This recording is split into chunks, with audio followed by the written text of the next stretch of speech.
Las novenas Jornadas de Historia y Etnografía Villa de Mijas, que se celebran cada 2 años, ahondaron en su 9ª edición aún más en el pasado del municipio. Durante 2 días, varios profesionales y expertos desgranaron en 21 ponencias diversos aspectos históricos y culturales del municipio.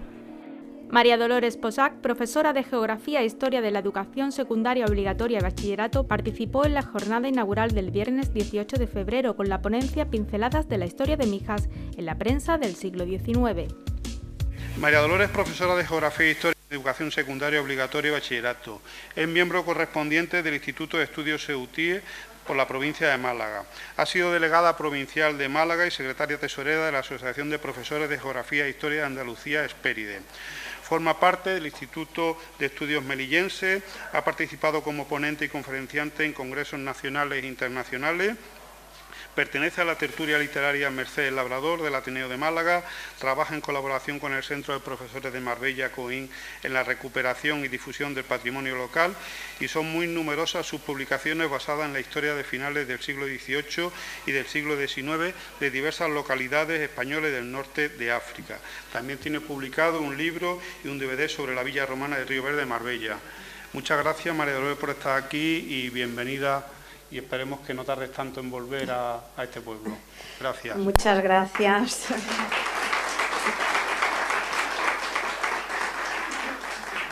Buenas tardes. Gracias al Ayuntamiento de Mijas, al área de Cultura y en concreto a Paco Gutiérrez, porque es para mí un honor estar aquí esta tarde participando de las novenas jornadas de etnografía e historia de la Villa de Mijas. Es cierto que vine para una exposición sobre la Guerra de la Independencia y bueno, he tardado un poquito en llegar, pero aquí estoy.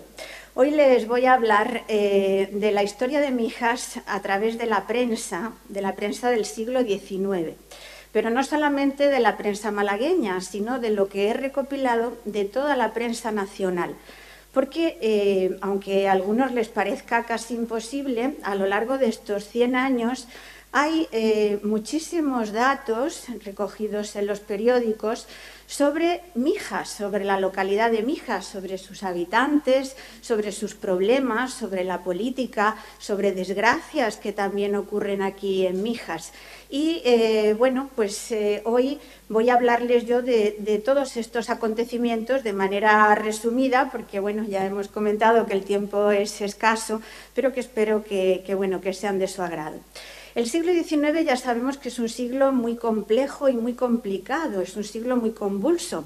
Recordemos que ni más ni menos que tuvimos 6 monarcas, 4 regencias, 5 guerras, 2 de ellas internacionales, 3 guerras civiles, tuvimos también 2 invasiones y todos estos hechos se reflejan evidentemente en la prensa de cada momento. La prensa va a servir de propaganda. Pensemos que es el único medio de información, casi hasta finales de siglo, en que aparece el telégrafo o el teléfono. Sirve de aleccionamiento, sirve de convicción para un pueblo de escasa formación y fácil manipulación. A principios del siglo XIX solamente un 5,9% de la población sabía leer y a principios del siglo XX solo un 30%. Por lo tanto, pensemos que la prensa surge como algo minoritario, algo para las élites nada más. Pero, de todas maneras, la prensa se va a leer en las plazas de los pueblos de viva voz, en las tertulias, en los cafés, en las asociaciones. Y la prensa, hasta mediados de siglo, no comienza un desarrollo ascendente, porque va íntimamente unida al desarrollo del económico, al desarrollo del comercio y del transporte. Aunque en la mayor parte de las publicaciones hay muchísimos periódicos a lo largo de estos 100 años, pero son bastante efímeros, duran muy poquito en el tiempo. Hay periódicos pues, de todo tipo ideológicos, según el momento que hayamos visto, económicos, literarios, de viajes. Y también tenemos que señalar que eran bastante caros, aunque luego va a ser un diario malagueño el que introduzca algo tremendamente novedoso que los va a abaratar y los va a hacer más accesibles. En 1883 se inicia ya un despegue imparable de la prensa con la Ley de Libertad de Imprenta de Sagasta, que va a durar hasta 1936. En Málaga, el primer periódico del siglo XIX surge en 1808. Aquí traigo la cabecera, es el Diario de Málaga. Era bastante caro porque llevándolo a domicilio, pues la suscripción anual costaba ni más ni menos que 10 reales en estos momentos. Luego, un diario también malagueño, el Avisador Malagueño, va a ser el que introduzca en sus páginas, son muy poquitas páginas las que tienen los periódicos en el siglo XIX, tienen entre 2 y 4 páginas, pero una la van a dedicar a la publicidad, a los anuncios, y con eso consiguen abaratar el precio. El Avisador Malagueño en 1843 va a ser pionero en todo el ámbito geográfico peninsular. ¿Qué es lo que nos hablan los periódicos de Mijas en estos 100 años? Pues fundamentalmente y a grosso modo nos hablan de todos los aspectos geográficos que atañen a la villa de Mijas. Por ejemplo, pues eso, la distancia que tenía del mar o de la capital. También nos hablan hay mucho interés por conocer la altura de la Sierra de Mijas. Aquí he traído yo un gráfico que me resulta curioso con todas las sierras de la provincia de Málaga. Tenemos a la derecha la más elevada, la Sierra de Tejada, y luego con la letra H a la izquierda la Sierra de Mijas. Pues viene tomando distintas mediciones, según Edmundo Boissier, desde Cerro Barrientos hasta la cúspide, la Sierra de Mijas nos dice que tenía 3.518 pies franceses, que son unos 1.055 metros, mientras que Humboldt nos señala que tenía 4.800 pies franceses, 1.440 metros. Bueno, no acertaron ninguno de los dos, porque realmente, aunque el que más se aproxima es Edmundo Boissier, pues tiene la Sierra de Mijas 1.150 metros, pero no acertaron ninguno de los dos, pero es curioso todas las mediciones que se llevan a cabo. También, por supuesto, la prensa, como nos ha dicho el catedrático Beltrán, pues trata mucho y hace muchas publicaciones sobre la gran riqueza minera de Mijas, mármoles de todos los colores, la célebre piedra de ágata, las serpentinas, incluso nos dicen los diarios que desde Marbella hasta Mijas había minas de oro, porque decían que en Lontananza veían como una serie estratigráfica de tonos dorados. También la prensa pues recoge cada X tiempo, pues como traigo yo aquí este fragmento, que algún vecino de la zona pues inscribe a su nombre alguna mina, como esta, la mina de las Maravillas, por el vecino Juan de Luque Barrio Nuevo, natural de Alaurín, que es una mina de plomo. Hay muchísimas referencias poéticas y literarias también a Mijas y a su sierra. Yo traigo aquí unos versitos recogidos en el diario El Guadalhorce que nos dice: rojas tintas despedía, cual volcánica erupción, la crespa sierra de Mijas tapando celosa al sol, y hacia su frente abortaba nubes de adusto negror el horizonte, trocando ora en lutoso arrebol. Estos son unos versitos de José María Bremón, un escritor malagueño muy conocido, del diario El Guadalhorce. Y de todo lo que nos habla la prensa sobre los mijeños, yo he elegido un tema, porque quizás el que está más de actualidad ahora mismo, ¿no? Porque, bueno, pues el tema de la población, de la economía, pues ya ha sido más estudiado. ¿Qué nos dice la prensa sobre la sanidad de los mijeños? Pues nos habla que fundamentalmente los mijeños tenían enfermedades muy comunes, fundamentalmente calenturas y pulmonías. Y luego, evidentemente, pues los mijeños van a sufrir todas las epidemias del siglo XIX, que son muchas. La peste, la lepra, la fiebre amarilla, el cólera morbo, la viruela, menos la primera de las epidemias, la epidemia de 1803, la de peste amarilla, esa no la sufre Mijas, se van a librar los mijeños. Y luego, a finales de siglo, pues también nos habla la prensa que aquí en Mijas pues se creían que ya estaba erradicada esta epidemia, pero que la sufren 24 familias, fundamentalmente de guardias civiles, y que es la famosa enfermedad del trancazo. Bueno, por trancazo yo creo que todos conocemos un resfriado gordo, ¿no? Un gripazo, ¿no? No una epidemia en sí, pero bueno, esto es lo que nos dice la prensa. Y también, pues cada X tiempo, el Diario de Córdoba recoge la vacante de la plaza de médico cirujano de Mijas, que estaba dotada con 1.500 pesetas anuales. Así, a grosso modo, la prensa, y ahora voy a ir tocando por décadas, nos dice que el siglo XIX comenzó en Andalucía con una mortífera peste y con grandes trastornos de la naturaleza. El Correo Mercantil de España y de sus Indias nos habla que en 1800, el 24 de octubre, a las 4:30 de la madrugada, se produjo un terrible terremoto que afectó a Mijas, porque un molino situado en la zona de Osunilla, propiedad de la mujer de Francisco Galán, había quedado seriamente dañado. Y también el Correo de Sevilla nos habla que en 1804, el 14 de enero, también se produjo un terrible ciclón, unas fuertes granizadas y un seísmo tremendo, que fue seguido con hasta 7 réplicas tuvo en el año de 1804. Y este seísmo provocó muertes en la zona de Levante, o sea que aquí también se sintió. Respecto a la peste, podemos decir que la epidemia de 1803 fue introducida en Málaga, como era previsible, a través del puerto, por un contrabandista con sus géneros y por un patrón de mar con un marinero que llegó infectado. Este marinero fue enterrado en la iglesia de San Pedro, en el Perchel, y rápidamente propagó la enfermedad por todo Málaga, llegando a cobrarse hasta 11.500 víctimas. Pero no llegó a Mijas, por lo que mucha gente de dinero de Málaga emigró en esa fecha aquí. Así tenemos constancia que el 29 de agosto Bernardo Testas y Rous y su mujer Josefa Cayetana Ceruti cerraron una sombrerería que tenían en la calle Granada, esquina El Ángel. Él era originario de Francia, pero bueno, pues había hecho dinero, cerraron la sombrerería y se instalaron aquí en Mijas, huyendo precisamente de la epidemia tan terrible de Málaga.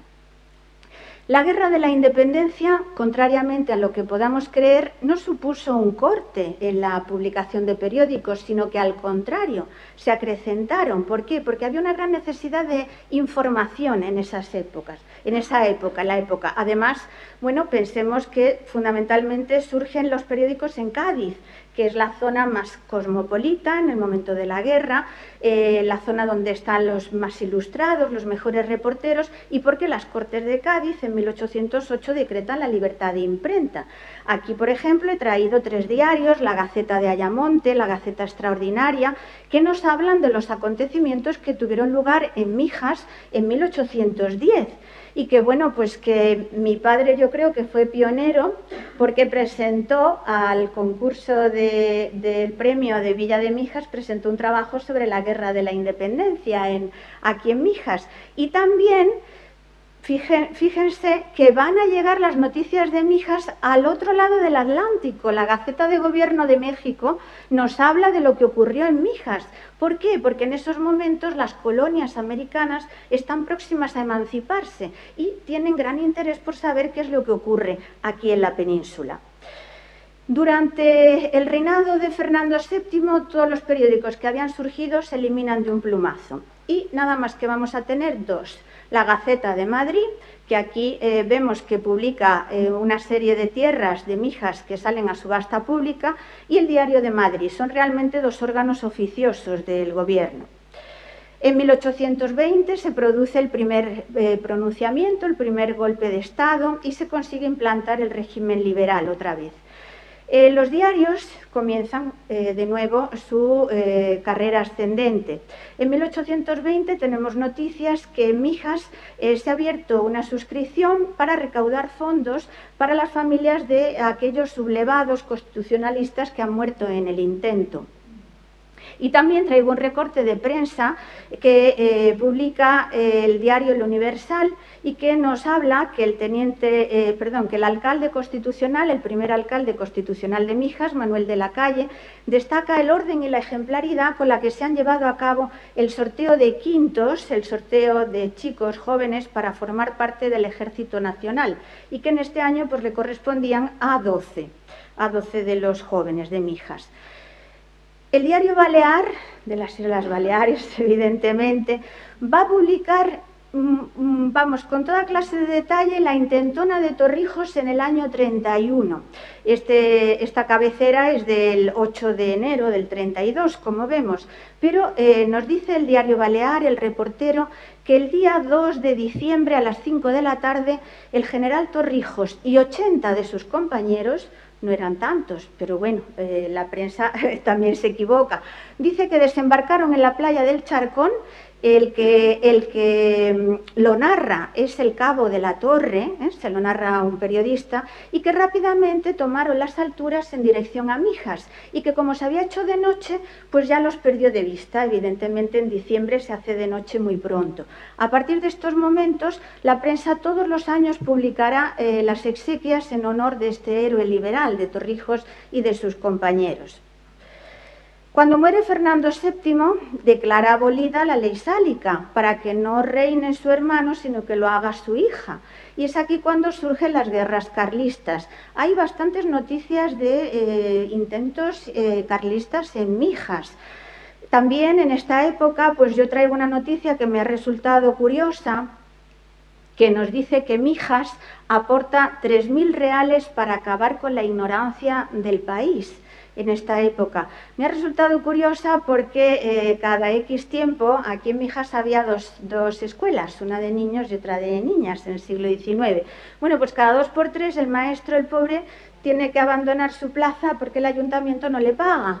Entonces, pues claro, me resulta curioso que no pagándole al maestro ahora se recauden pues ni más ni menos que 700 reales para acabar con la ignorancia y crear escuelas en todo el país.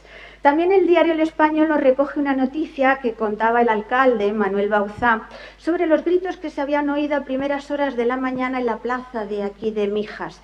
Gritos a favor de Carlos V, vivas a Carlos V, por un padre y un hijo, Salvador y José Serrano. Inmediatamente acude la Guardia Nacional y ellos huyen de Mijas y se refugian en el partido de Alonso Jiménez, la Alquería. Llegan hasta allí la Guardia Nacional, pero no los encuentran. Una mujer que pasaba por allí les dijo pues, que estaban en otro cañaveral próximo. Inician la batida y a los gritos de alto, viva Isabel II, aparece el padre, pero como no se detiene, pues le disparan y le dan muerte. No así el hijo, que consigue salvarse, y nos dice el reportero que escribe la noticia que gracias a la labor de la Guardia Nacional ya no hay en Mijas que no se lanzar gritos a favor de Carlos V.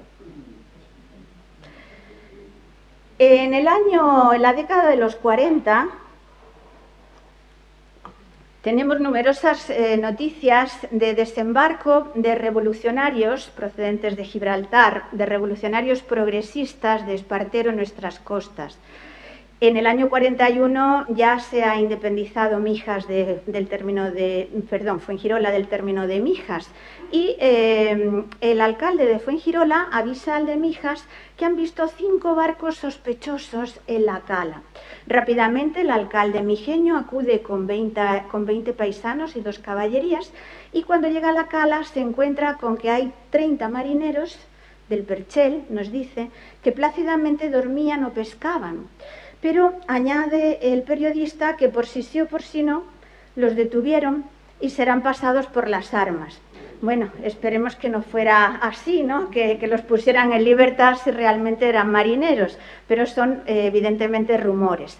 También el diario La Esperanza nos habla que el alcalde de Mijas ha detenido, hay muchas noticias de contrabando, ¿no? También de contrabando de armas, de contrabando de ropa, de contrabando de tabaco. Nos dice que ha detenido a un célebre caballista, Francisco García, alias Gibraltar. Este tenía un currículum magnífico de robos, de asaltos, de asesinatos y tenía además amigos por todas partes, de tal manera que cuando lo conducen prisionero desde Mijas hasta Marbella, sus adeptos pues tratan de sobornar a quienes lo vigilan con hasta 200 onzas de oro, ofreciéndoles.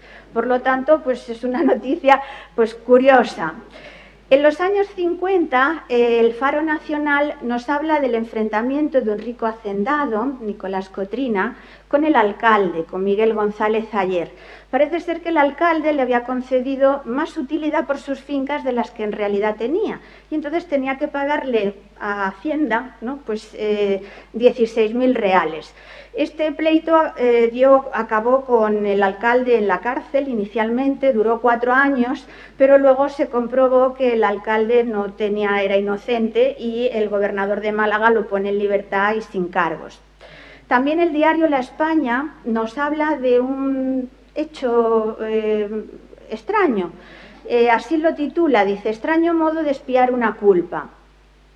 Nos dice que los guardias de la Coracha de Málaga habían visto que desde Gibralfaro bajaba un hombre con unos grilletes en los tobillos y una gruesa cadena. Entonces rápidamente le dieron el alto y al interrogarlo él dijo que se llamaba Antonio Gálvez y que era de Mijas y que llevaba esos grilletes y esa cadena porque había hecho una promesa y que le faltaban nada más que 2 o 3 días para cumplirla. Por si sí o por si no, los guardias se lo llevaron detenido al presidio de San Agustín hasta comprobar la veracidad de los hechos. En 1855 el diario El Postillón, este diario es de Gerona, es lo que yo he dicho antes, fíjense que las noticias de Mijas van a llegar a toda la geografía peninsular. Pues nos habla que los carabineros del destacamento de Casafuerte han visto un tremendo cajón flotando en las aguas próximas a Mijas, a la zona de Casafuerte. Entonces han pensado que algún buque en situación de naufragio lo lanzaría al agua, porque seguramente ese gran cajón llevaba loza, llevaba vajillas, llevaba telas, sedas. Con gran dificultad lo llevan hasta la orilla y lo conducen al destacamento. Cuando abren ese cajón esperando encontrar una gran riqueza, ¿no? Un gran botín, pues lo que ven es una cama perfectamente hecha, con un buen colchón, unas buenas sábanas, unas buenas almohadas y sobre la cama el cadáver de un hombre joven, de unos 25 años de edad, bien parecido y ataviado con un sencillo traje de viaje. Decía el reportero que seguramente este joven había fallecido durante una travesía y bueno, en esta época lo lógico era lanzarlo al mar, pero que sus compañeros o sus familiares habían querido que le dieran una cristiana sepultura y por eso lo habían metido en ese cajón tratando de que llegara a la orilla y allí lo pudieran enterrar. Si tal fue el objetivo, se cumplió, porque lo enterraron a este joven en la misma playa de Casafuerte. También el diario El Siglo XIX nos habla de un hecho que conmociona a los mijeños y que es el robo en la iglesia parroquial de los objetos de mayor valor y de muchas alhajas, salvo las que había en una pequeña arquita que logran salvarse. Nos dice que, bueno, que hay sospechas de quién ha sido y que está próximo ya a detenerse a los individuos que han cometido esta atrocidad en la iglesia parroquial. En los años 60 pues, se nos habla de las movilizaciones para la guerra en África, el diario de Córdoba, por ejemplo, y también la Correspondencia de España nos habla en 1862 del viaje que realiza la reina Isabel II y su marido a Málaga, y en este viaje una niña de Mijas, María Martínez Espinosa, les hace entrega de un obsequio a los monarcas. El obsequio era un cuadrito ovalado en donde había bordado la imagen de la Purísima Concepción con sedas de colores.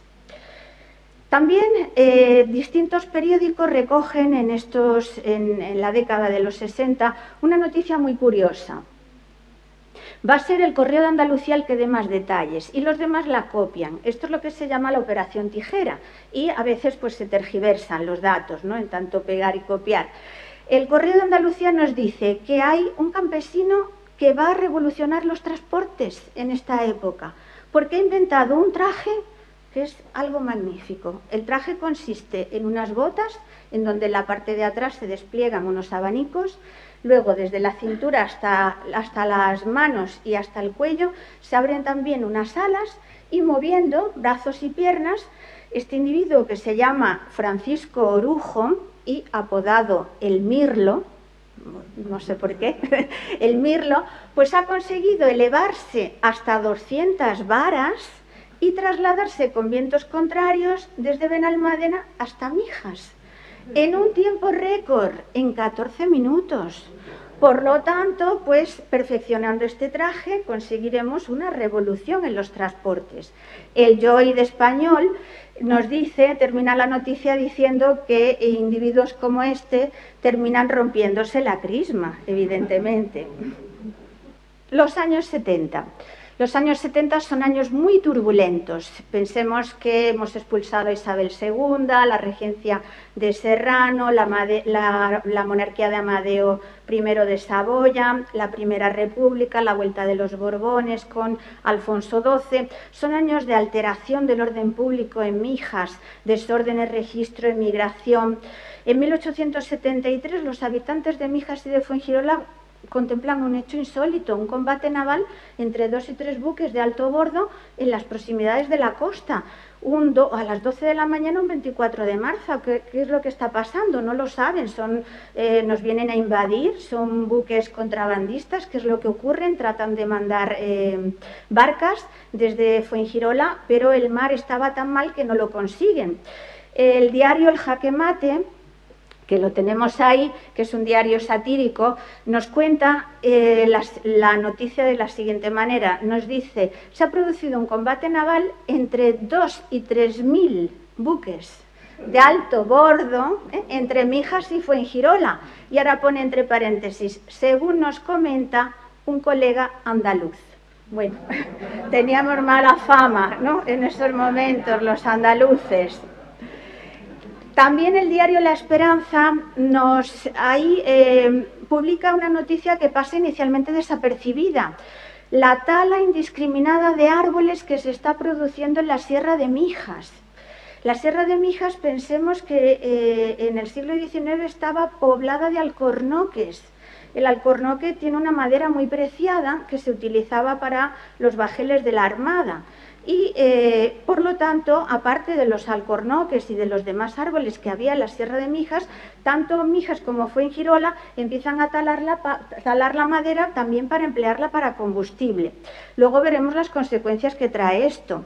En Mijas se pide la implantación también de la República Federal en Andalucía, aquí en la plaza principal, y en este caso pues resulta herido en el sorteo de quintos el teniente de alcalde José Barranquero, porque el último de los elegidos, al oír su nombre, se va a su casa, coge un cuchillo y se lo clava al teniente de alcalde, pero el cuchillo no era de muy buena calidad, por lo que el teniente está fuera de peligro, no tiene ninguna repercusión. 1884, un terrible suceso que todos conocemos, la riada. Toda la prensa nacional, yo no me voy a detener porque tengo poco tiempo, toda la prensa nacional habla de esta terrible riada que sufrió Mijas la madrugada del 2 al 3 de noviembre. 20 horas cayendo agua sin parar. La Sierra de Mijas no tenía vegetación, por lo tanto se vino encima. Nos habla la prensa, nos dice Mijas ha desaparecido. Y bueno, pues se realizan también muchas suscripciones para ayudar a todos los mijeños afectados por esta terrible tempestad. 1888, la década de los 80. He dicho que a partir del 83 la prensa ya inicia un despegue ascendente. Pero a partir de estos años lo que más le interesa al público son las truculencias, o sea, más que la política. Entonces, pues los periódicos publican el robo a José María Escalona, que va desde Marbella a Mijas y llevaba una bolsa con 1000 pesetas. y se la roban, aunque el alcalde de Mijas consigue detener a los 3 individuos que lo llevan a cabo. Un terrible accidente infantil, una niña de Mijas, en ausencia de sus padres, empieza a jugar con un arma y se le dispara. 1888, primera noticia sobre violencia de género, una noticia pues terrible, ¿no? Una noticia tremenda. José López Plazas, de 20 años, asesina a su novia María Tirado Machuca, de 18. La chica, al parecer, pues vivía con su madre, que era viuda, y no tenían con qué subsistir. Y ella había dicho que tenía intención de irse a Málaga a servir en una casa. Él no estaba de acuerdo con eso y entonces aprovechó que ella estaba sola, ella vivía en la calle Coín, y estaba sola planchando, irrumpió en la vivienda, su madre se había ido a lavar un arroyo próximo y le preguntó si estaba dispuesta a irse y ella dijo que sí, que se iría al día siguiente. Entonces llevaba una faca, un cuchillo y le asestó unas tremendas puñaladas que acabó con ella. Este crimen fue el llamado crimen de Mijas y fue seguido por toda la prensa nacional. Además, en esta época se implanta en España el jurado, y entonces tiene todavía más repercusión mediática este hecho. La población está muy sensibilizada con las tormentas y todos los fenómenos meteorológicos que en estos años también afectan mucho a Mijas. Ya para ir terminando, a finales del 19 la prensa nos habla de la enfermedad del trancazo, que ya hemos visto, de supuestos abusos administrativos del alcalde de Mijas, que nos dicen que vende y regala terrenos municipales. Bueno, habría que ponerlo en duda, ¿no? Esto. También nos habla del fraude electoral en Mijas y en Marbella. Esto es un fenómeno muy usual. Esto es una consecuencia del sistema de la restauración de Cánovas, el fraude electoral. El tierno idilio de una joven mijeña, María Cortés, y Manuel Escalona, su novio. Él acaba en la cárcel porque ella era menor de edad. Otro crimen, bueno, no es un crimen, en realidad es un suicidio, otra noticia de violencia doméstica. Josefa González Quero también vivía con su madre y un individuo de Mijas se introdujo en su casa y consiguió pasar la noche con ella. La joven, pues no pudiendo soportar la vergüenza, al día siguiente se vistió con sus mejores galas y se suicidó. El gobernador de Málaga de los últimos años del 19 va a ser muy impopular porque va a decretar el cierre de tabernas a la 1 de la madrugada y de cafés a las 2 de la madrugada. Y ya para terminar he traído 2 noticias que me han resultado curiosas. La primera de ellas está recogida en el periódico La Atalaya de Santander. Nos habla del robo de 59 cabras a un vecino de Mijas. Nos dice, un individuo ha robado a otro 59 cabras. Para robarlas tuvo que irlas sacando por una pequeña brecha practicada en la tapia del corral en que se encontraban los animales. Claro, vería que por aquella brecha le podían robar las cabras al otro y las cogió él para que no las echara a mano algún pícaro. O tendría miedo ir solo por el camino y sacaría las cabras para que le hicieran compañía. Lo que no se le puede negar es habilidad para eso. Y termina con estos versos que me han parecido muy graciosos. Dice, mereces el ladrón original que se lleva un rebaño sin ardid, que al llegar el periodo electoral se le presente para concejal y del Ayuntamiento de Madrid. Bueno, ahora sería interesante, ¿no?, que lo presentaran para el Ayuntamiento de Madrid con todo lo que estamos viviendo. Y ya sí que termino con una buena noticia que recoge la prensa en 1853, en la Navidad, y que nos dice la época que uno de los premios importantes de la Lotería de Navidad ha recaído en Mijas, en la localidad de Mijas. El número es el 14.699 y le han correspondido 3.200 reales, que eran unas 1.600 pesetas, más de lo que ganaba el médico en todo el año. Por lo tanto, pues a los que les tocara el premio ese año celebrarían la Navidad pues con gran alegría y con gran regocijo. Bueno, y estos son pues unas pinceladas de la historia de Mijas en el siglo XIX que espero que hayan sido de su agrado.